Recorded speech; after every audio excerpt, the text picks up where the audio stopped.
நேத்திக்கு டாடா கேபிட்டலோட ஐபிஓ வந்து லிஸ்ட் ஆயிருந்துச்சு. 330 ரூபாய்க்கு வந்து பார்த்தீங்கன்னா லிஸ்ட் பண்ணியிருந்தாங்க.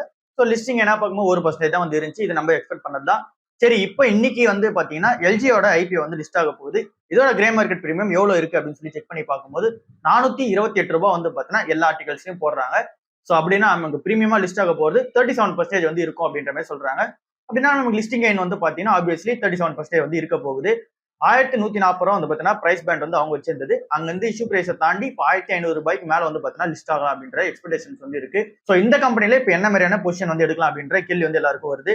அதாவது இப்போ ஐபி வந்து நான் அப்ளை பண்ணியிருந்தேன், இப்ப என்ன பண்ணலாம், இல்ல அப்படின்னா நான் ஐபி அப்ளை பண்ணல, இந்த டைம்ல வந்து பாத்தீங்கன்னா ரேலி ஆகுமா அப்படின்ற கொஸ்டின்கான ஆன்சர் வந்து கண்டிப்பா ரேலி ஆகும். பட் ஆனா நம்ம வந்து பாத்தீங்கன்னா புதுசா போறவங்க வெயிட் பண்ணி பார்க்கலாம். ஏன் அப்படின்னா ஓவர் பிரைஸா தான் வந்து இருக்கு. எப்போ அடிப்பாங்கன்னே நமக்கு வந்து தெரியாது.